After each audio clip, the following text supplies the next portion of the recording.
I tucked my twin 5-year-old daughters into bed before walking to join my husband Mark in our own bed.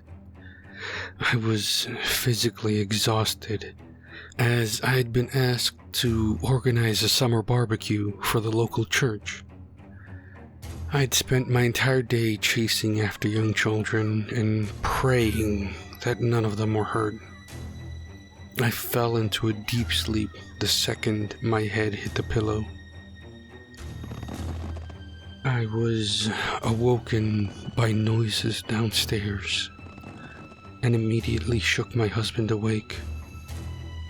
We could hear the unmistakable sounds of someone moving around from room to room. Mark jumped out of bed and grabbed the shotgun we had hidden in our closet. I begged him to stay with me, but he was determined to protect his family. I watched from the doorway as he crept down the stairs.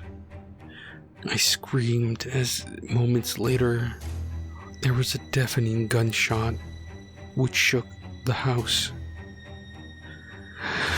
I made my way to the landing and gazed down at the bottom floor. Mark was standing there motionless and seemed to be swaying on his feet. He turned his head towards me, and I took 2 steps back as his eyeballs had been ripped out of his skull.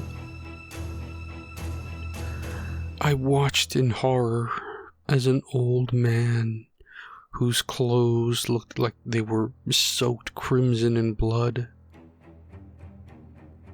he threw the eyeballs into his mouth, and I could hear the popping sounds as he crushed them beneath his teeth. I stood there, frozen in terror, as he climbed up the stairs while laughing the whole time.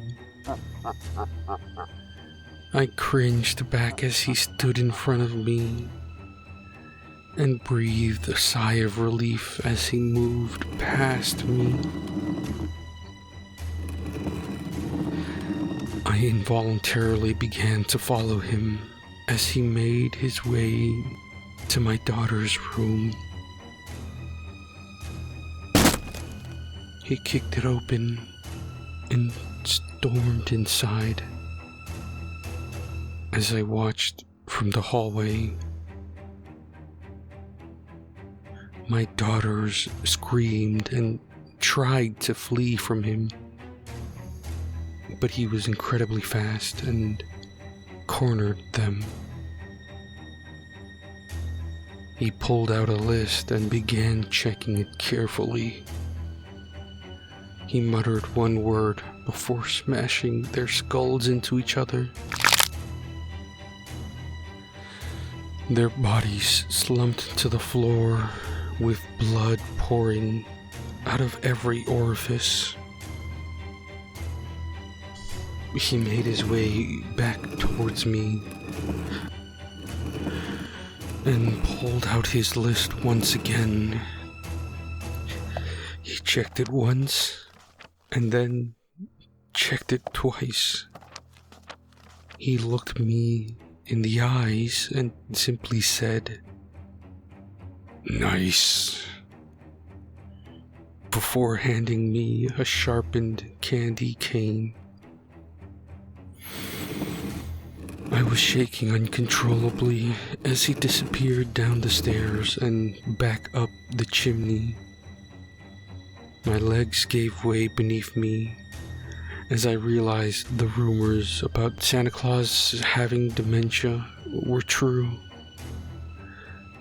He had forgotten almost everything about his life, but still remembered to punish the naughty and award the nice.